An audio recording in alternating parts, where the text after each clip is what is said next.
which I've got ready to go through.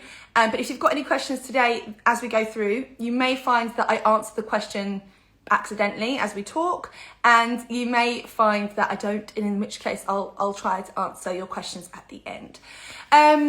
Now,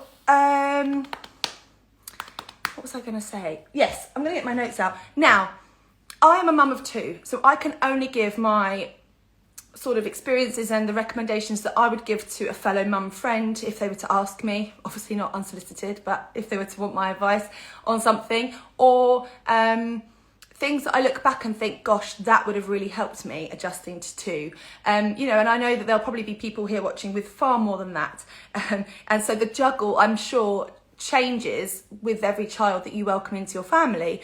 And you know, if I were to ever have more, I would be so interested to speak to people who have gone from 2 to 3 children, because, you know, I would always want to know what I can do to give myself the best opportunity at adjusting into family life with more children. And it's an adjustment. It's not something that you just suddenly, your baby arrives and, oh, this is our new dynamic, and we all know what that feels like and looks like, so we're just going to carry on as normal. It's not. It has to be an adjustment. We've never done this before, and it can be a lot to take on when you've gone through giving birth. And, you know, dependent on how that birth went, your 4th trimester could feel very, very, very tiring, really, really difficult. And now you have a toddler or an older child or children to balance as well. So let's discuss. My son was, so I have a 2.5 year age gap, 2 and 5 months. So my eldest was 2 and 5 months when our baby was born. And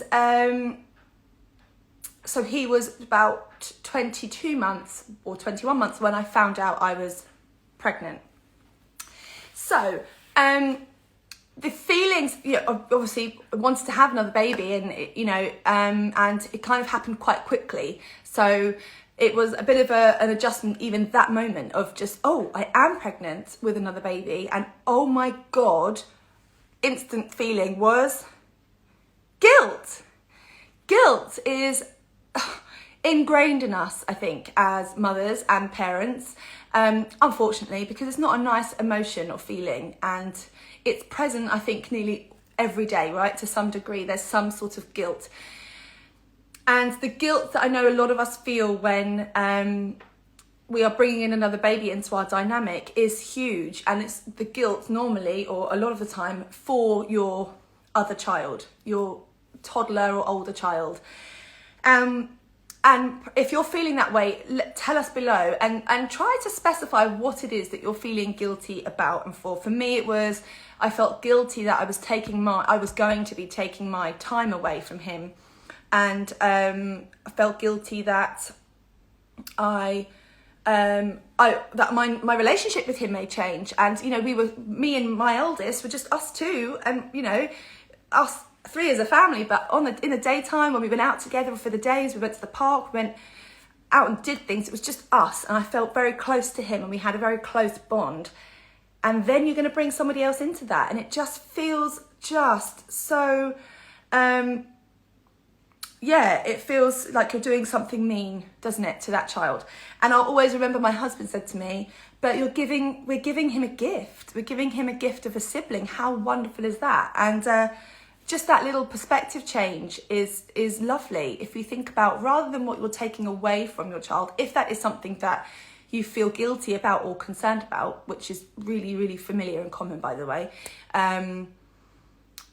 yeah, it's actually trying to think about what you are giving into your dynamic, which is a friend, a companion, a person for your older child to play with and to rely on and talk to in the future, and to have as a friend.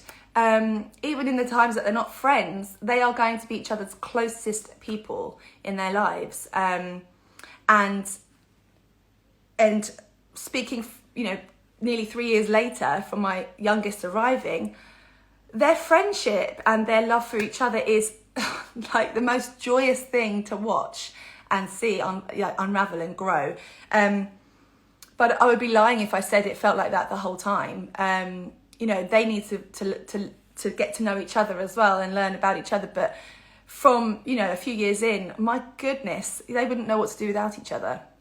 They wouldn't know, you know, they just are each other's world. So we'll get on to all of that.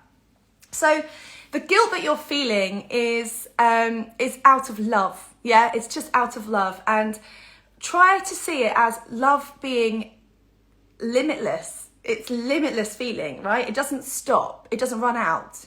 You don't expire the amount of love that you have. That just doesn't exist. So you're going to be able, I promise you, you are going to have the capacity to love your new baby in the same way as you love your baby right now or your older children. But when you're pregnant with them, I understand that sometimes it feels, how on earth will that be possible? How on earth? Because this child has been my world for this amount of time. But you will. And just like before you had that child, before you had any babies, you may have wondered, you know, what's that going to feel like? You know, sometimes pregnancy can feel strange. You've got this baby in your body that you've never met, and you don't always feel connected. Sometimes you do, sometimes you don't. But look at what happened when that baby was born.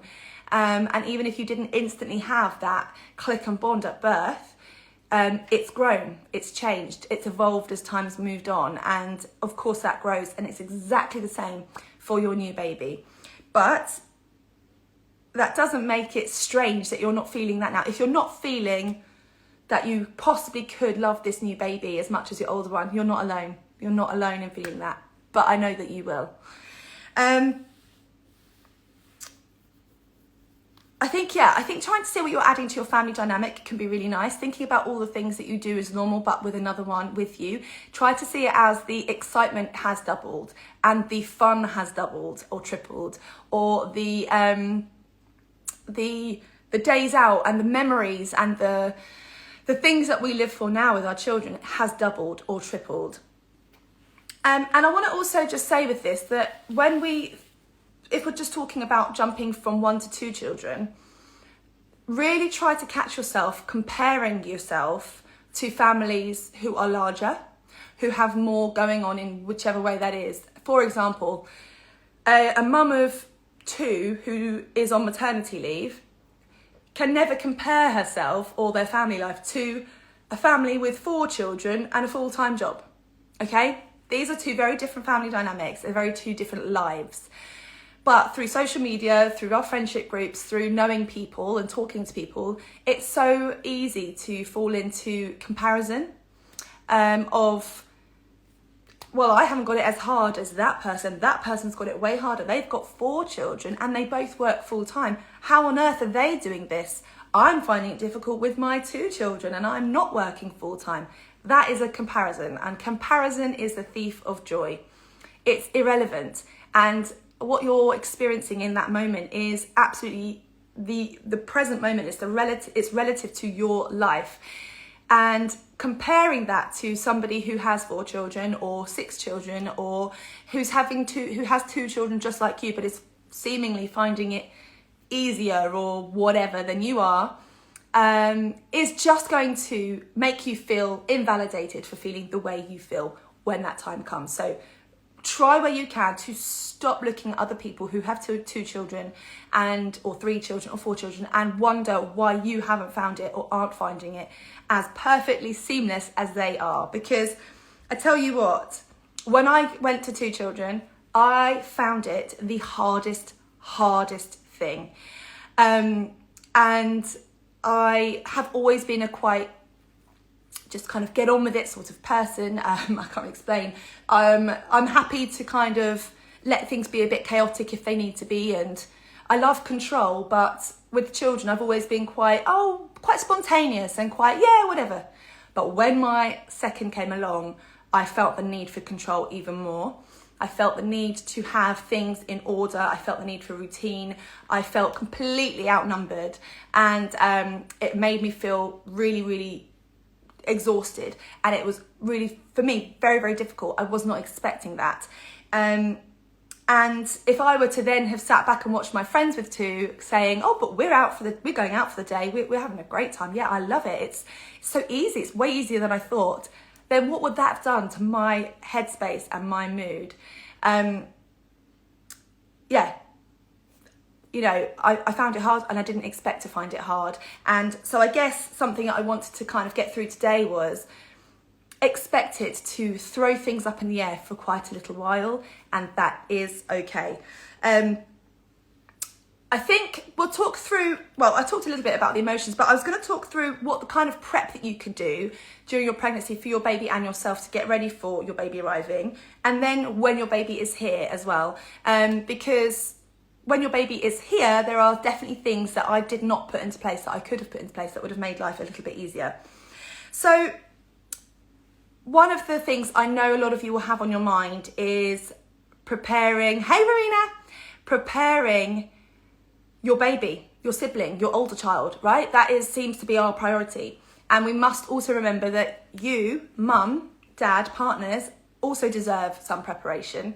I know how important it is that your child has had some time to get used to this, but you also deserve some time to get used to this, okay? This change. So during your pregnancy, it's just great to have lots of positive chat about the baby, and just talking about it, just talking at dinner times or at bedtimes, discussing it. And I don't think it needs to be something that's highly pressured all the time, because my big boy, my son, my eldest, he actually, you know, he transitioned really well. I was really proud of him into being a big brother, but he also can get quite exhausted and overwhelmed if we go on about how exciting something is.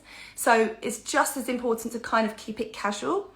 If I were to go on to him every day about him being a big brother soon and aren't you going to be amazing and isn't it going to be great, then that's a lot of pressure on anybody, right? Especially a young little child. And as I said, he was 2.5. So talking about it in that way every day is building us up to something all the time, rather than just casually dropping in all because. And we, by the way, found out that we were having a boy. We did find out the gender with our second, not with our first, but I used that as a way I wanted to find out for a couple of reasons, and one of those was being able to talk to my eldest about his baby brother.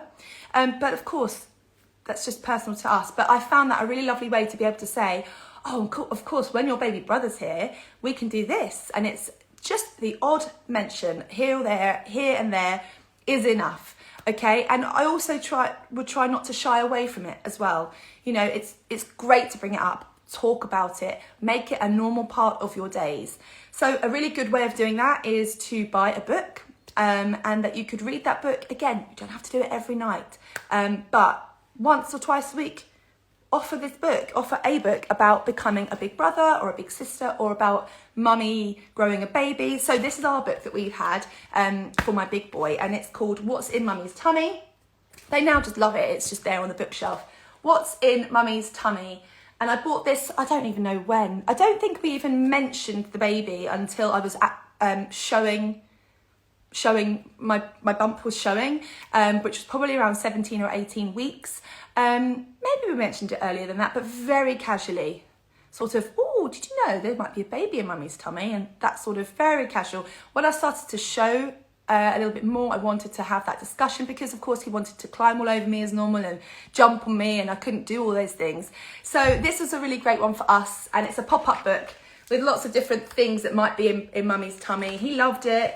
And at the end, it's actually, no, it's a baby. And yeah, it's a flat book. But there's lots of different books that you can buy. And a friend also bought him I'm Going to Be a Big Brother. And there's also I'm Going to Be a Big Sister. And they're just there. They just kind of sit there on the bookshelf, and then that's something. And that's a really, really great resource to talk to your child about. And that could be all you do. That could be it. You don't have to also talk about it every day and buy the books. That could just be enough. Another thing that we did, which was really nice, was we involved him in decorating the baby's bedroom. So because we found out it was a boy, we did a little bit of blue in the bedroom. And, you know, we had just moved into our house and we were decorating anyway. And so we let him have a paintbrush and just have a bit of a go at painting, just get him involved in the process. He loved it. And I've got a video of him rollering the wall saying, I'm having a baby brother, mum, you know, and it was lovely. He was excited. He was involved, and he was taking on the role of a big brother. He was helping mummy and daddy. He had a role to play. He loved it. And it made that a really nice thing to do together. Seeing the room start to get ready and talking through what things were was really nice as well. It could be a great time during your pregnancy to start playing around with your bedtime routine. I think that is something that we all worry a little bit about, isn't it? The change of bedtime routine. Bedtime routines are a big part of our daily lives. And when your baby arrives, and we'll go into all of that later, I promise. When your baby arrives, it's really, really likely that that sort of bedtime routine might be changed for it. For example, you might not be able to do it every night. And that is going to feel a bit rubbish for a while because you're going to want to do it. But the reality is you cannot do all of it. You just cannot do all of it and still feel like you're able to take care of yourself. So what could we start to put in place during your pregnancy to prepare your child for a slight change? And if that involves your partner or dad taking over a little bit for the bedtime routine, if they don't already, and I know that comes back to work hours and if they're home and all of that stuff, but actually it would probably be a great idea to implement that now rather than changing with, the baby arriving, coinciding with the change, because the baby arriving is a big change. And if we can limit the other changes a little bit, that's going to really help the transition. So start that, a few months before the baby arrives if you can, or as soon as you're able to. Every so often, dad or partner is going to start doing the bedtime routine.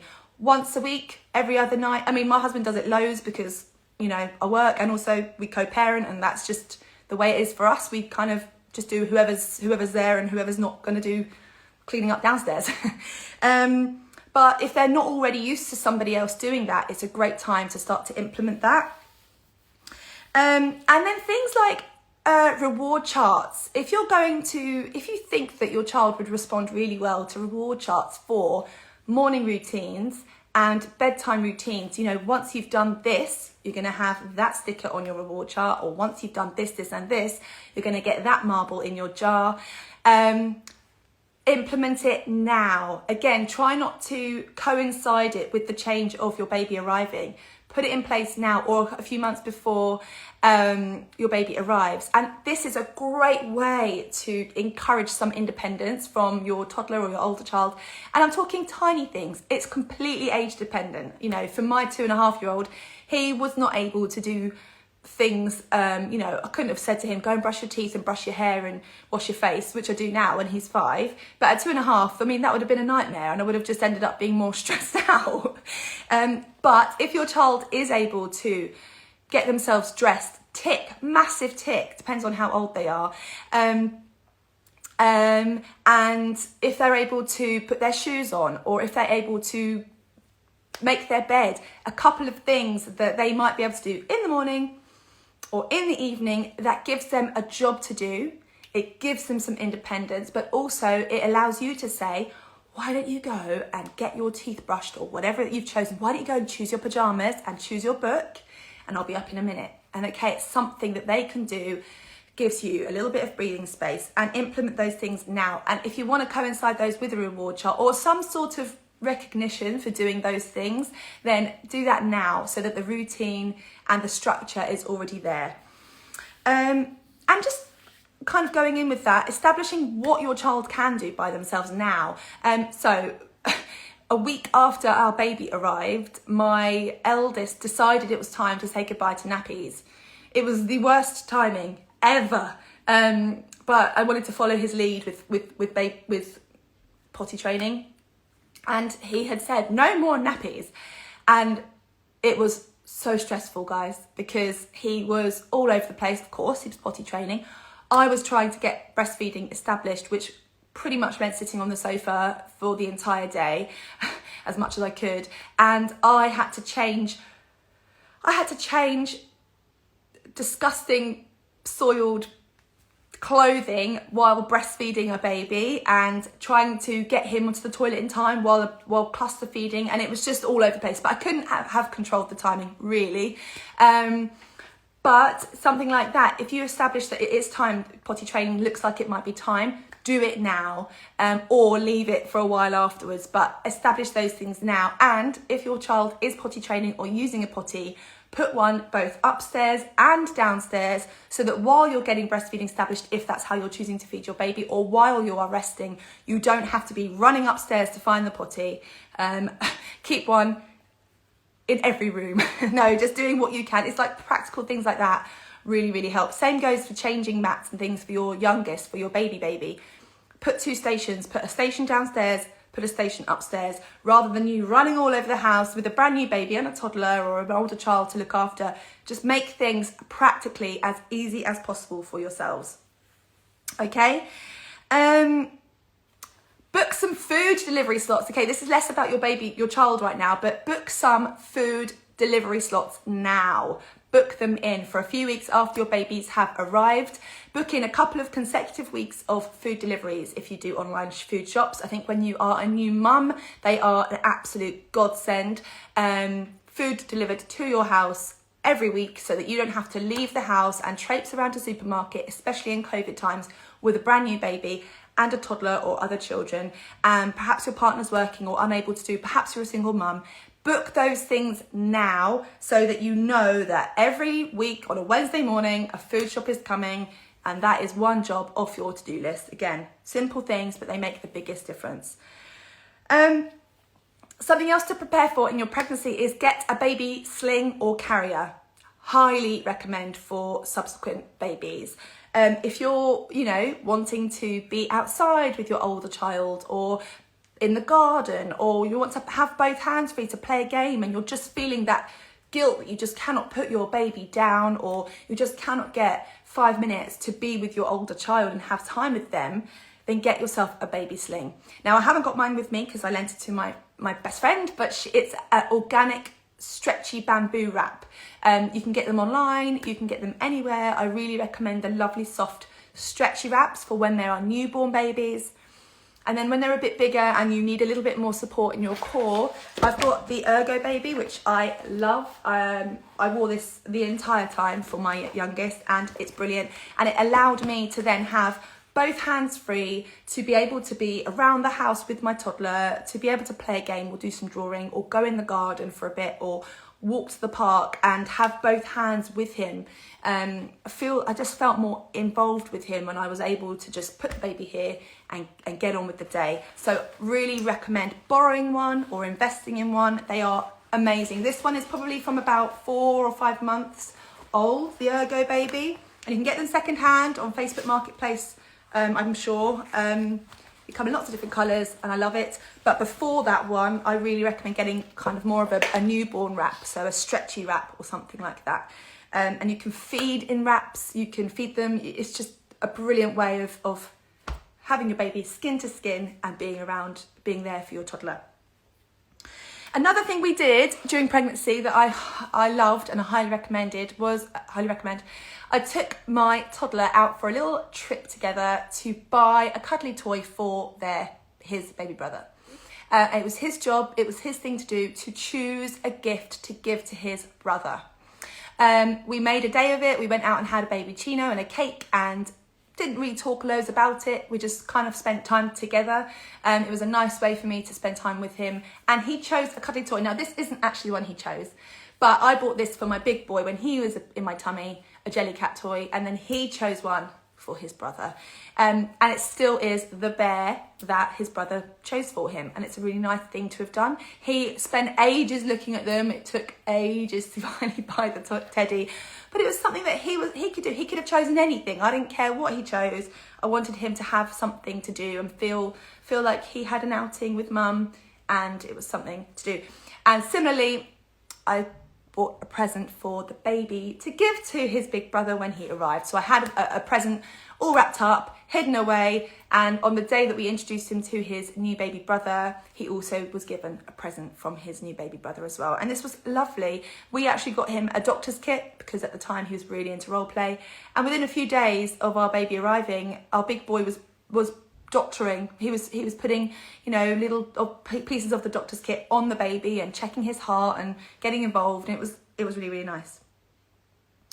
I think that's enough. I think that's actually mostly it during the pregnancy, preparing for the baby. And I hope that's helpful. There are some simple practical things then, but also some things to think about, what you can get done, what you can think about with your older child to prepare for the baby. Okay, so let's talk about when the baby has arrived then. So think about plans for birth, depending on where you're giving birth. I'm sure you're thinking about childcare arrangements and who's going to have your child and things like that. And again, you may, of course, be away from them for a night or two, and that might make you feel really anxious. So I really understand, especially if you've not spent a lot of time away from your older child at all yet in their lives. So perhaps starting to think about that quite early in advance of your birth. Who do you most feel comfortable with them being around? Who do they most feel comfortable being around for that time? And can they spend some time with that person now? Quite a lot of time. Can they go for some walks? If you're in a childcare bubble, could you do a few half days of some childcare to get them used to being that person's company, just so that you can feel more relaxed? And then when the baby arrives, so let's talk about the actual meeting the baby. Something that I was recommended was to, I don't know how relevant it is or not, because I think we did this naturally, but I wasn't holding my baby when our toddler met him. Somebody, I think, recommended that to me, said, oh, it might be nice just to not be holding the baby, just so the baby is kind of there and the toddler comes in and it's about the toddler or it's about the older child and meeting their sibling. But, of course, some jealousy and some tricky feelings may well arise in your toddler. And I think it's perfectly, we should be expecting, or at least ready for, some emotional changes, and that is completely acceptable and okay, isn't it? It's a massive transition for them, and depending on how long they have been with you and around you, and how much time of their lives they've been spending with you, especially over the last year, it's okay. There might well be some tears, there might well be some wild emotions, there might actually be no interest whatsoever. There might just be oh right, anyway, can I have a snack, please? It may actually disappoint you a little bit. It might not be the magical firework moment of, oh, my babies are here together. It might actually be not fussed at all. And that's okay as well. And that's quite a good thing, isn't it? But try not to worry too much or get yourself too upset if there is some sort of less positive feelings. And if you are hoping for something quite magical, don't worry if it doesn't happen. I'm sure it will change by the evening, it will change by the next day, it will change as time goes on. Now, when we've had our new babies, I think we forget that, of course, we know that they don't sleep a lot. We know that they probably will be feeding a lot. If you're breastfeeding especially, you're going to be tied to that baby for a long time. But actually the first few days, and really only a few days, but following birth, newborn babies are actually generally quite sleepy. They are still also coming around to being born, huge physical event for our babies as well as us. And actually they are sleepy. And somebody said to me once, oh, but remember, in those few days while they're really sleepy, just cuddle up on the sofa with your toddler. And because that's a great couple of days to just spend really, really sort of bonding with the toddler. And again, having those positive mentions of the baby brother or baby sister, but not too much.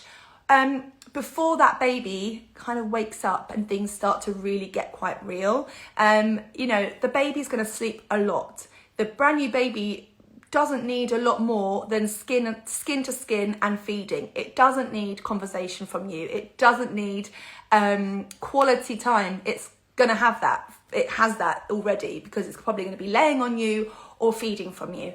Your toddler, however, loves to have that conversation. So actually, in those early days, while that baby is sleeping, just cuddle up together with the toddler, put on a movie and just be together, because that's actually all your toddler needs. They actually don't need you to be going on huge days out together. They don't need you to be doing arts and crafts and making wonderful things and doing handprint art. They just don't. What they want, especially at this time of their lives, is just to be near you and feel you and smell you and be next to you. So get ready for a lot of sofa and screen time.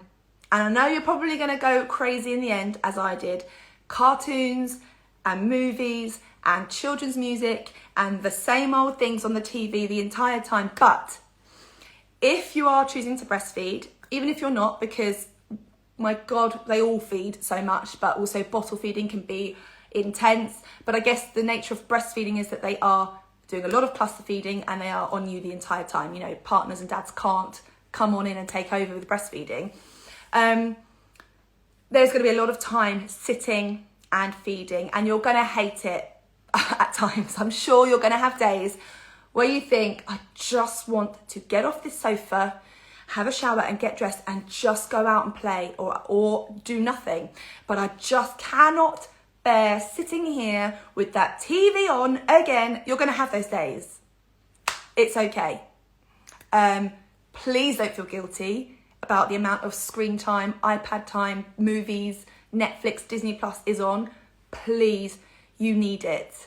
You will all need it. You cannot give birth and be running around with your toddler and other child as you want to be while recovering from birth and establishing feeding.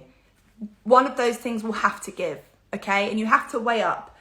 Time with my toddler, of course you want it. I know you want it and it's important. But it's also always going to come back. It will come back. Establishing feeding, recovering from birth, important skin on skin time after birth, it doesn't have a chance later to come back as much as this, yeah? We have to weigh up what we need to spend our time on in those early days and weeks. And this toddler time, it might not be exactly how you want to spend it, but sitting down on the sofa, watching some movies is as good as it can be right now, and that is fine because you need to reserve your energy, and it's really important for you and your baby to just sit and be together. It's really important. So this is the time to maybe think about who can you start to rely on or think about or ask for some support in those early days. Perhaps you have thought about already investing in a postnatal doula, something that is something that will just make the world of difference to your transition into the fourth trimester, help you with having meals prepared and looking after the older child if that's what you want, or taking your newborn baby for a walk around the block while you have time with your toddler, or so that you can go and sleep for an hour and they will sort out the kids. A postnatal doula could be a huge investment for you if you're able to do that. If not, have you got a parent or a friend or somebody who you have bubbled with or you can bubble with, which, you know, by the time some of you are expecting your babies, that might all be have changed anyway, which would be great. Who can you rely on to help you? Now is the time to get comfortable with agreeing to have help or asking for it. I know that I probably wasn't very good at that in the beginning of accepting help or accepting that I needed some help. And I wish that I had just been able to say, I can't do this, I need somebody, please can somebody come and take my big one out for a few hours for me. I feel so guilty, he needs to go outside and some fresh air, but I have nipple thrush and feeding's not going so well and we need to have some time together with my baby to get feeding off the ground, and I just didn't ask for that help as much as I probably could have. So who can you ask, and can you start to get comfortable with saying yes please, or I need some help please? Taking the pressure off yourself instantly. The life that you currently have, the routine, the structure, the way that you do things, the way that you do your breakfast for your older child, the way that your day runs, the way that everything happens, it's going to feel different. Take that pressure off yourself instantly. You are not going to be able, well, when I say things like you are not going to be able to, you are going to be able to, but in order to honour the fourth trimester and the time that is really important after birth, you can't do both. So things like, you know, going around and cleaning all the surfaces, cleaning all the floors, putting all the laundry loads on all the time.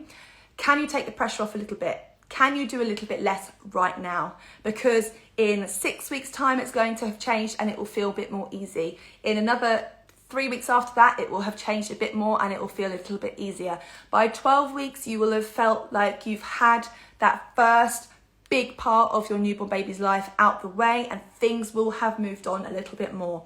But it's those early weeks and days that we need to just take that pressure off. Does it matter too much if the house has gone a little bit tits up? Excuse me. Does it? Are there loads of people coming round? Or can we just let things be a little bit out of control for just a little while? As hard as it might feel, it's really, really necessary sometimes. And again, we have partners, hopefully some of us I know don't, but if you've got somebody that can look after you, this is the time. This is where it counts and this is where it matters. Who is looking after you? Who's mothering the mother? Who is your person to actually look after you? Because we're not supposed to be doing all of this by ourselves. We never have been supposed to be.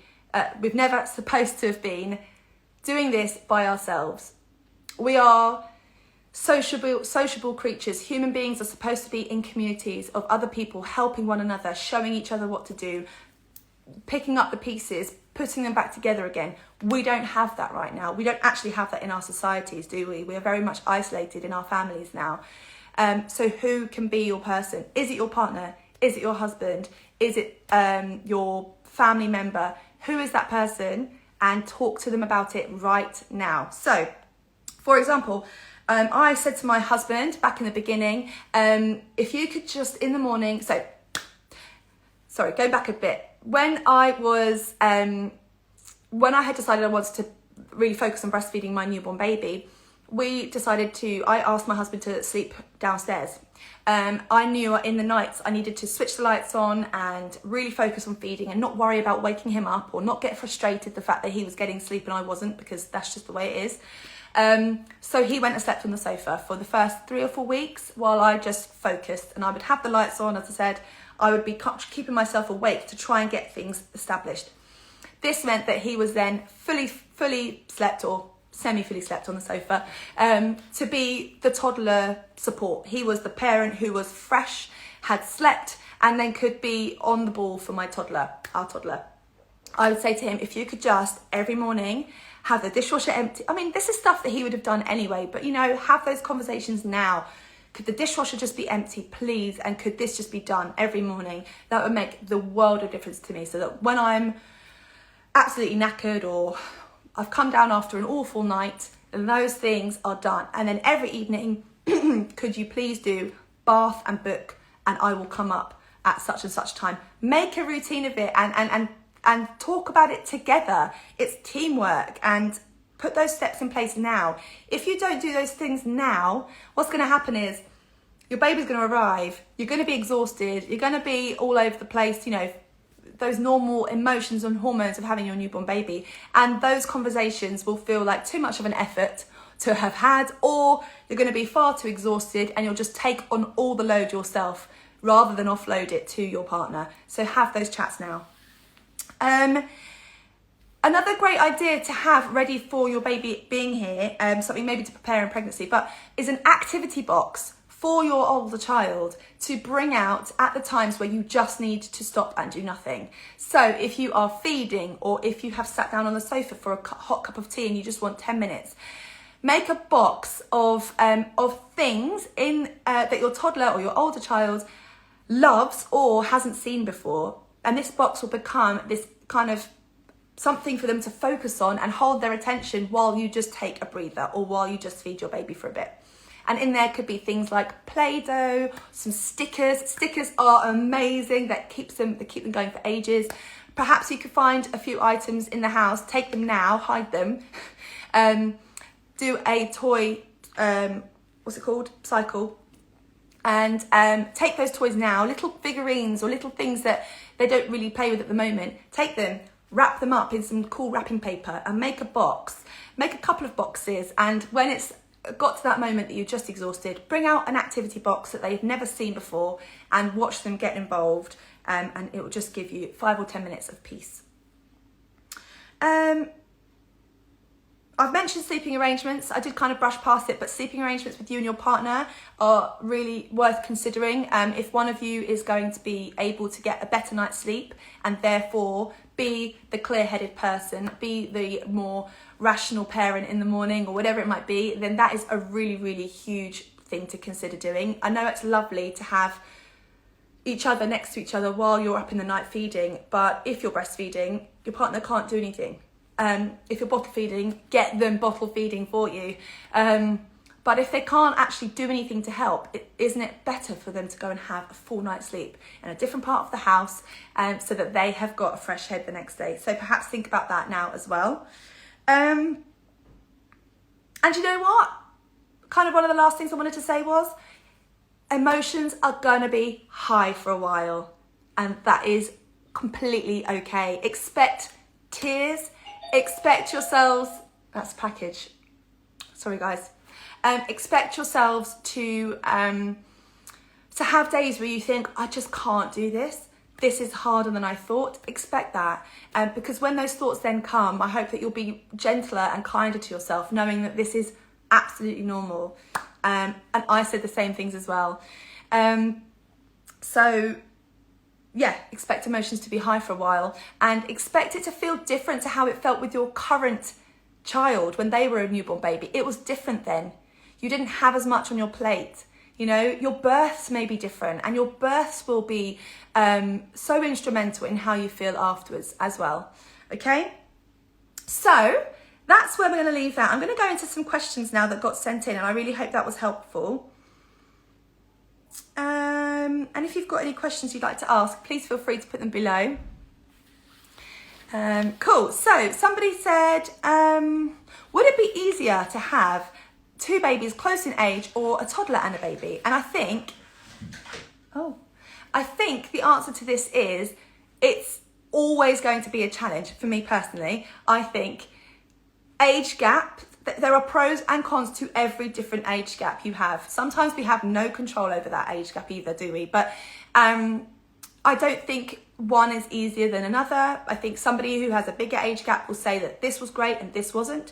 And somebody who has a smaller age gap will say exactly the same. So I think it really has to be down to what is right for you at that time in your life, you know, rather than what's going to be best in age gap wise. I'm sure there are perfect age gaps, but there'll be cons to all as well.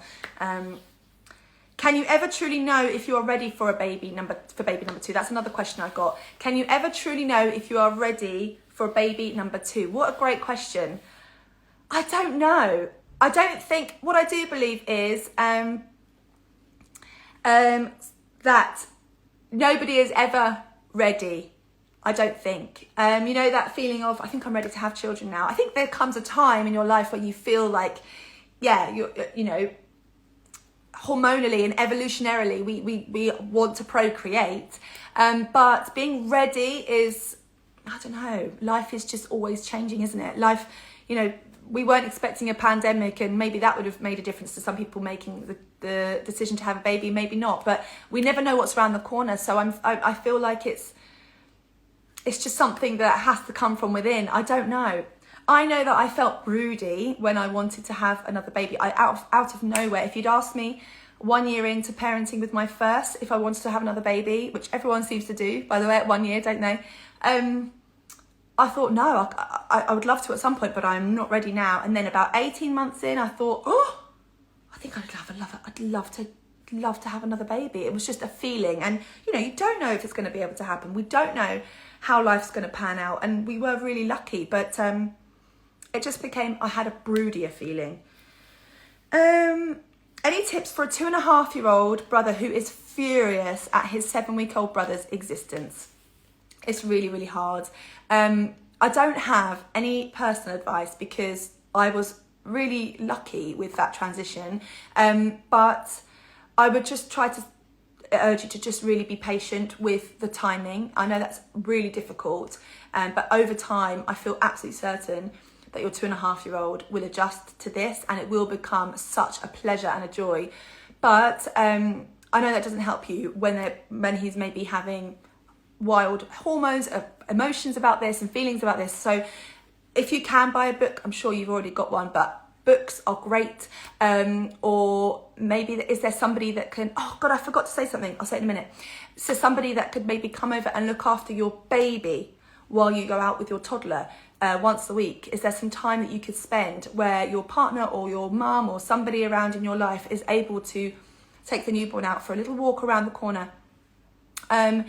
And maybe you could then have some quality time together, and that might just be all he, I think it was, needs to feel close to you again.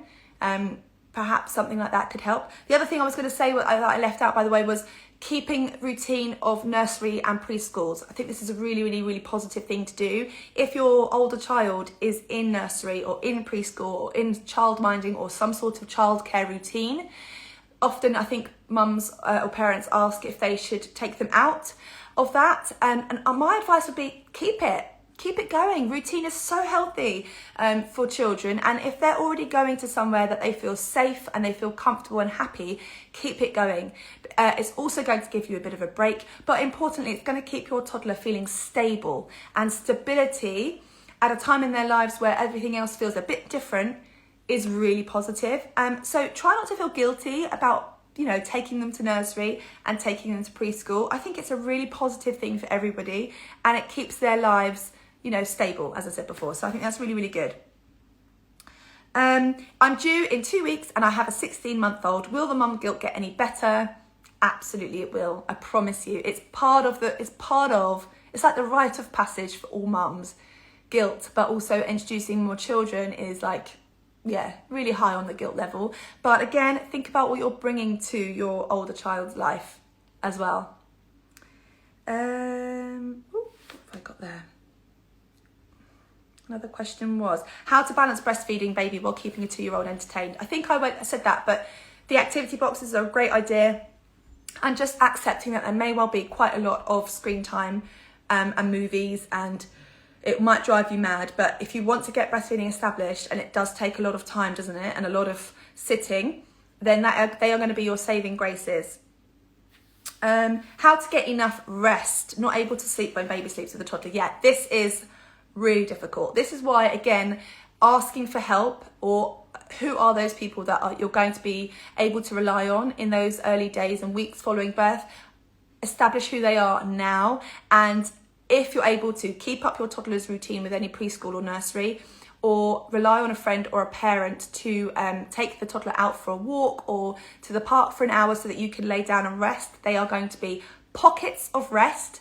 Pockets of power naps are going to be your absolute saving grace. You can kiss goodbye to sleeping when the baby sleeps, really, when you've got more than one child. It just isn't possible, okay? It's just not. You've got things to do. There's a house to run with your partner, by the way, who's very much needs to be involved here. But it's not always as possible. So think about it more as pockets of rest as well, okay? Oopsie, sorry. A couple more questions. Where's it gone?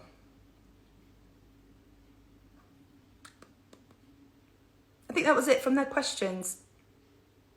Oh, so I had some questions about pelvic girdle pain and things, but I won't answer those right now if that's okay. So somebody's asked here, Emily, how to balance breastfeeding a toddler when out and about in a park? Great question. So my first feed public feed with a toddler, I went out with my husband and all of us together, because I had to have him there to play or be around my toddler and do that stuff for me while I just sat. It was the first time I was breastfeeding, because I didn't breastfeed for very long with my older child, and so I had no idea how on earth I was going to do it all publicly, and I wanted to be in the shade because it was summer, and I wanted it to be comfortable, and I wanted to get the latch right and everything. So do the first couple of public feeds with some support, maybe a friend from your antenatal classes, maybe an NCT friend, or maybe a mum or a sister or somebody that maybe has done this before. I asked one of my best friends for some advice. I said, I'm going out to the park. I don't even know what am I going to do? Share that load with somebody. Every single person before you has done their first public outdoor feed with a toddler running around, and there will be somebody who could offer you some advice on that. But go out with your partner, and then the other times after that, I would go out to a play park with a friend and their children, so that I could then let my friend would say, I'll watch the kids, you just sit and feed. And over the course of a few weeks, and then another few weeks, it just builds and you get more confident, it gets easier, you start to understand more about your newborn, you start to understand more about your toddler as well. It's a constant process, yeah? Had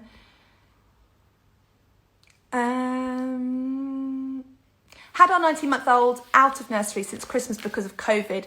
Would you advise sending him back in before the baby comes so he doesn't have 2 new things to deal with at once? Great question. I think so. I think I would, yeah. If you're able to, and if you feel comfortable to with COVID and things, I would personally. Completely up to you. But if they haven't been there for a while, you might want to get them back into the routine of going to nursery again, meeting everybody, being comfortable there, ahead of their little baby or brother arriving. I think when the baby does arrive, it can really throw up toddler feelings and emotions, and lots of new changes can be quite tricky. We moved house, then we had our baby, and then my toddler went to preschool about 6 months later, and it felt like quite a lot of new changes, but they had some months apart. And I felt really lucky for that because I didn't want him to have too many big things happening at once. But yeah, I would highly recommend it if you could, if you feel comfortable with it. 13 weeks postpartum, had a very different experience this time as I unfortunately had to have an emergency C-section and I had a home birth planned. Oh, I hope you're okay. Yeah, and I can imagine the recovery from your C-section is very difficult to navigate with a toddler around. So again, we really need the support of our partners, don't we? Activity box with new toys and old toys, stickers, Lego bits. It really helped me not to feel guilty while breastfeeding. Yeah, I think they're really great. The do's and don'ts of how to teach toddler how to interact with a newborn. Lovely question. So I always would say, oh, gently, we do this gently and we do that gently. Just little words and little kind of reminders of, oh, aren't you stroking him really nicely? You know, and oh, we've got to be really gentle with him. If you've got a newborn baby in the family at any time during your, during the next few months before, I'm so sorry, somebody just called me. Sorry. If you have a baby in the family that you are able to introduce to your sibling, to your older child, or talk about, or of course, if they're able to hold them at some point, that could be a really lovely thing to do as well. But I know with COVID, that's very difficult. I've wrapped a gift for each of them from each brother for arrival day. Yeah, I think that's lovely. I really do think that's really nice. Can you have another C-section with a second baby? Yes. Yes, you can. How do you introduce... Okay, I think I've answered that one. I think it's important to mention that some children regress when the newborn baby arrives. Yeah, really good points. Yeah, you can absolutely see some regression and, or some changes in behaviour or in some of their new things that they've been doing. For example, if it were potty training, if you've just got your toddler wearing pants or knickers, expect to see some things changing. It could feel like a big step backwards maybe for a while, but try to see it as it's just part of the change. They are adapting just as much as we are adapting, and if you've just mastered something, maybe it's the morning routine, or maybe it's, potty training, for example. Expect that to maybe change. It might not at all. But if it does, it may just be a way of them wanting some recognition from you, wanting you to be with them all the time. And I know that's not going to be possible. But if they do change their behaviours or their habits a little bit, it is very normal. It is very common, and it will go forward again soon. Okay, we've started alternating evenings to prepare my little one that it won't always be mama when the new one is due. He does prefer mum to dad, but it has started to protest less.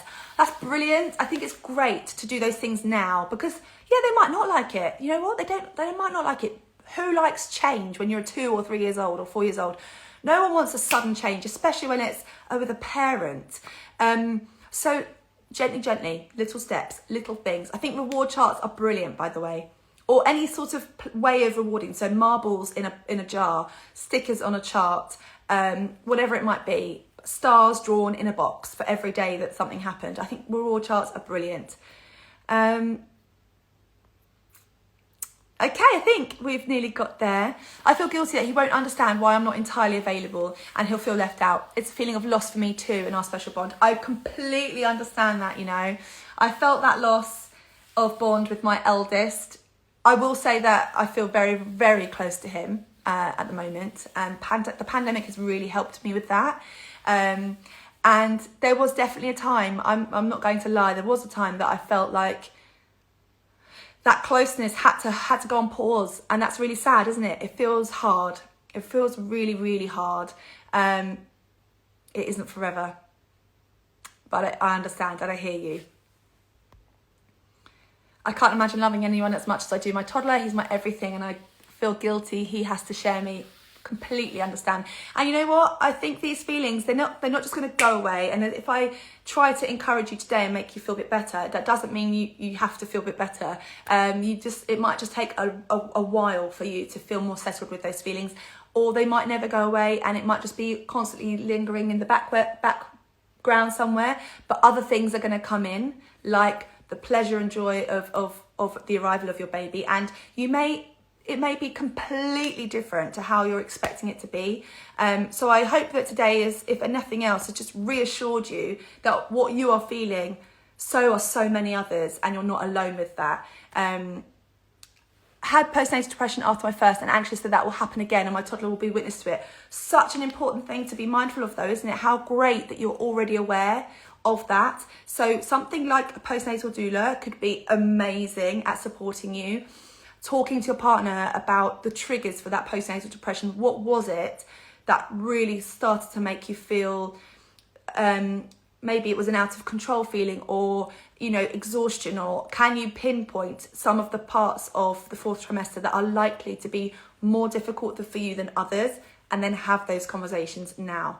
Write some things down if you can, and journal about it, and try to be really gentle with yourselves, because you're transitioning as well when this new baby comes, and that's huge for you as well as your toddler. The toddlers, by the way, are so resilient. They are just so resilient. They can bounce back from all of this stuff. And yes, there are going to be difficult days, and there'll probably be days where you'll feel like you have just not been the person who you wanted to be that day, and that is okay. We can say to our toddlers, I'm really sorry that this didn't happen today. We can say that to them. We can say, I really am missing you at the moment, you know, but you know that soon we're going to have lots more time together. We can talk about that. They are so resilient though, and they can adapt. They are so adaptable. So are we, but time is important. Okay guys, I'm going to wrap it up there because that's a long one as always, and I really hope that has been helpful in some way. If you have any questions following today's talk, then feel free to get in touch with me, or send me a DM or something like that. And I really hope that it's given you a few things to think about, a few things to maybe put in place, to talk to your toddlers about, to prepare for, and you know, be excited as well, because it is a really exciting thing that's coming and happening. And I think that, thank you. I think that you are all going to love the new dynamic that is coming to your family. Okay? Even if it might not feel it right now. So thanks for joining, and I will be live again next week on Monday at 10 a.m. I will share the topic with you all on Thursday or Friday. You're very welcome. Thank you for your lovely comments. I'm pleased that you enjoyed it. Yes, this will be available on my IGTV. It will be saved, Lucy, so you can come back and watch it. All of the videos I've done in the past are saved to IGTV, so you can always go and watch any of those as well. And if there's something you feel that was really important that I missed out, then let me know and I'll share it on